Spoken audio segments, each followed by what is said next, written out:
ఇది మీ అందరికీ తెలిసిందే. రాష్ట్ర రాజకీయాలలో ప్రజలలో ప్రతి ఒక్కరి నోటి నుంచి చర్చించదగ్గ విషయం ఇది. ఎందుకు నేను ఈ మాట చెప్తున్నానంటే ఒకసారి మీరే చూడండి. మూసీ రెవల్యూషన్కి సంబంధించి కావచ్చు, మూసీ సుందరీకరణ కావచ్చు, మూసీని అద్భుతంగా తీర్చిదిద్దేందుకు కావచ్చు, ఏదైనా కావచ్చు. ఇప్పటి ప్రభుత్వం ఏం చెప్పింది, గత ప్రభుత్వం ఏం చేసింది, మనకు క్లియర్ కట్గా ఇది కావాలి. ఎందుకంటే చాలా వరకు కూడా చెప్తున్నా ఇప్పటి ప్రభుత్వానికి సంబంధించి అప్పటి ప్రభుత్వానికి సంబంధించి చూసే ప్రయత్నం చేద్దాం. సో ఒక్కసారికి ఇక్కడ కనబడుతున్న ఈ ప్లాంట్ను ఒక్కసారి చూపించే ప్రయత్నం చేయి, ఎందుకంటే ఇది అందరికీ తెలవాలి. మూసీలో మురుగునీరు కలవకుండా బీఆర్ఎస్ ప్రభుత్వం నిర్మించిన ఎస్టీపీ ఇది పూర్తి స్థాయిలో కూడా. ఎందుకంటే హైదరాబాద్కు సంబంధించి అపార్ట్మెంట్లు లేదా ఇండ్లలో నుంచి ఇతరత్ర వస్తున్న నీటినంతా కూడా ఈ ప్లాంట్ ద్వారా సుందరీకరించి ఇప్పుడు కేసీఆర్ సర్కారం సిద్ధం చేసిన మూసీ సుందరీకరణ నమూనా ఇగో ఇట్లుండే. మీరు ఆల్మోస్ట్ చూడండి, ఇప్పుడు ఈ మూసీ సుందరీకరణ కోసం రేవంత్ ప్రభుత్వం ఏమో 1,00,000 కోట్లు అంటున్నది.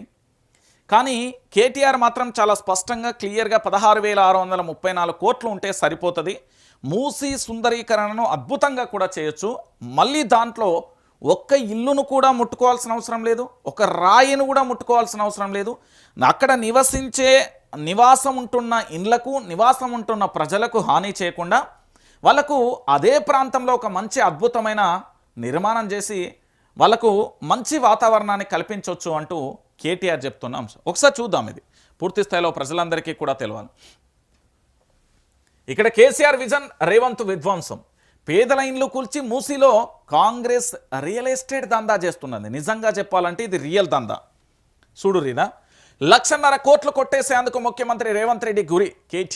కేసీఆర్ పాలనలో 16,000 కోట్లతోనే మూసీకి ప్రణాళికలు. ఇప్పుడు రేవంత్ సేకరించే 3,000 ఎకరాల విలువ 1,50,000 కోట్లు. కేసీఆర్ పాలనలో 16,000 కోట్లతోని మూసీ సుందరీకరణ చేస్తా అన్నారు. మూసీ సుందరీకరణ కేసీఆర్ ప్రభుత్వం ఏమన్నది, ఒక రాయి ముట్టుకోము, ఒక ఇటుక ముట్టుకోము, ప్రజలను మేము వెళ్ళమనము, ఎవరి ఇళ్లల్లో వాళ్ళే ఉండండి, వాళ్ళ పక్కన పోయే మూసీని అద్భుతంగా తీర్చిదిద్దుతాం, అది కేవలం 16,000 కోట్లతోని అని కేసీఆర్ పాలనలో అద్భుతంగా క్లియర్ కట్గా చెప్పిన. మరి రేవంత్ రెడ్డి ఏమంటున్నాడు, రేవంత్ రెడ్డి సేకరించే 3,000 ఎకరాల విలువ 1,50,000 కోట్లు. 3,000 ఎకరాలను సేకరిస్తున్నాడు ఈ దొర. ఈ 3,000 ఎకరాలంటే 8,000 ఇండ్లు పోతున్నాయో ఒకసారి లెక్కేసుకోరు. ఇదేం సిటీ అవుట్కట్ కాదు కదా, సిటీ సెంటర్ల మధ్యలోకి వెళ్ళి తీసుకుపోతున్నది. హామీలను నెరవేర్చకుండా మూసీకి 1,00,000 కోట్లు ఏడికెళ్ళి తెస్తారు. ఒక్క ఇల్లు కూల్చకుండా అభివృద్ధి చేసిన ఘనత బీఆర్ఎస్ది, షబాష్, దాంట్లో ఎలాంటి తప్పు లేదు. రియల్ ఎస్టేట్ కోసం 1,00,000 ఇళ్లను కూల్చే కుట్రలు కాంగ్రెస్వి. ఇగో ఇక్కడ బయటపడ్డది. అసలు డిపిఆర్ఏ లేనప్పుడు ఇళ్లకు రెడ్ మార్కులు ఎందుకు? అవును, డిపిఆర్ ఉండాలి కదా. కాళేశ్వరం ప్రాజెక్టుకు సంబంధించి గతంలో అది నీళ్ళు ఇచ్చి 3 పంటలకు నీళ్లు తాగునీరు ఇస్తే దాన్ని రకరకాలుగా చెప్పారు కదా. మరి ఈరోజు పూర్తి స్థాయిలో కూడా ఇంత అద్భుతమైన ప్రాజెక్ట్ అంటే మరి మీరు డిపిఆర్ ఇవ్వాలి కదా, ఇయ్యరు. ఇక దాంతోపాటు మధు పార్క్ రిస్క్లా మిగతా పేదల భూమికి ఎవరు భూమి ఇస్తారు? మధు పార్కుకు వర్తింపజేసే బఫర్ జోన్ అక్కడ కట్టే బిల్డింగ్లకు వర్తించదా? ఒక్క ఇల్లు కట్టే తెలివి లేని రేవంత్కు 1,000 ఇల్లు కూల్చే అర్హతలు ఉన్నాయా? అసలు అర్హుడేనా? 2,000 కిలోమీటర్ల నమామి గంగే ప్రాజెక్టుకు 42,000 కోట్లు. మరి 250 కిలోమీటర్ల మూసీకి 1,50,000 కోట్లు ఎట్లయితే 2,000 కిలోమీటర్లకున్న గంగే ప్రాజెక్టుకు 42,000 కోట్లు అయినప్పుడు 250 కిలోమీటర్లు ఉన్న మూసీకి 1,50,000 కోట్లు ఎట్లయితే ఇది లాజిక్ ఎట్లా మిస్ అయిందో చెప్పాలి. టీడీఆర్ అంటే తిరుపతి రెడ్డి డెవలప్మెంట్ రైట్స్లా మారింది. ధ్వజమెత్తిన BRS working president KTR Musi పునర్జీవనం ప్రాజెక్టుపై పీపీటీ అంటూ కూడా చెప్తున్న పరిస్థితి కనబడుతుంది.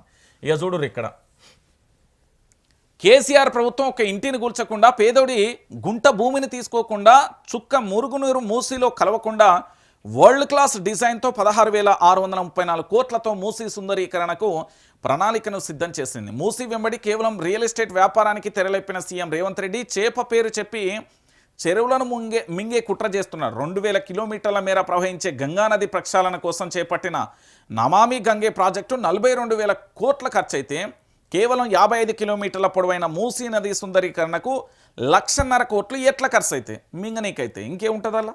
దానికి సంబంధించి ప్రజాక్షేత్రంలో ఊకోవాలనే ఏది సెక్రటరేట్కు సంబంధించో లేకపోతే మహాత్మా జ్యోతిరావు పూలే భవన్లనో లేకపోతే గన్ పార్క్ వద్దనో లేకపోతే ధర్నా చౌక్ దగ్గరనో కూకొని ముఖ్యమంత్రి యనమల రేవంత్ రెడ్డి గారు దాని గురించి ఒక క్లారిటీ చెప్పాలి. మేధా పట్కర్ లాంటి మేధావులు కూడా మహాత్ముడి మునిమనవడైన తుషార్ గాంధీ లాంటి వ్యక్తులే గాంధీ సరోవరం మూసీ పేరిట జరిగే విధ్వంసానికి వ్యతిరేకంగా మాట్లాడుతున్నారు. అయినా మహాత్ముడి పేరుతో లక్షల కోట్ల విలువ చేసే భూములను కొల్లగొట్టి లక్షలాది మందిని రోడ్ల మీద పడేసే కుట్రలకు రేవంత్ రెడ్డి తెరలేపుతున్నాడు. ఇది కేటీఆర్ చెప్పిన అంశం. ఇందులో ఇంకా కొన్ని అంశాలు కూడా ఉన్నాయి, ఒకసారి చూడండి. Power point versus public point. Musi beautification పేరిట రియల్ ఎస్టేట్ లూటీ తెరలేపిన కాంగ్రెస్ ప్రభుత్వం స్టార్ హోటల్ అంటే పవర్ పాయింట్ ప్రజెంటేషన్ పేరుతో ఫక్త్ రియల్ ఎస్టేట్ సమ్మిట్ నిర్వహించింది. నిర్వాసితులకు కాకుండా వైట్ కాలర్ ప్రతినిధులు రియల్ ఎస్టేట్ వ్యాపారాలను పిలిచి అబ్రకదబ్ర గారడీలతో రంగుల ప్రపంచానికి తెరపై చూపి ధనార్జనే ధ్యేయంగా భావించే వాళ్లకు పాలకులుగా ఉంటే జరిగే విధ్వంసం కళ్ళకు కట్టినట్టుగా కనబడుతున్నది.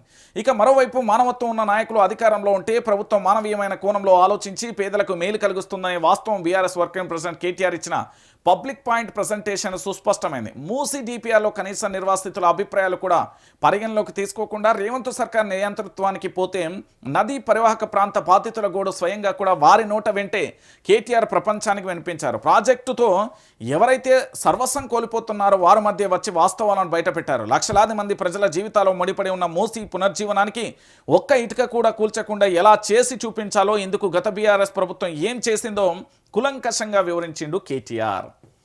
అయితే ఇక్కడ కేటీఆర్కు సంబంధించి చాలా స్పష్టంగా చెప్పిండు కదా. మన ముఖ్యమంత్రి యనమల రేవంత్ రెడ్డి ఉన్నాడు కదా, సేమ్ గిట్లనే ఒక్క పవర్ పాయింట్ ప్రజెంటేషన్ ఇవ్వమని చెప్పారు. I request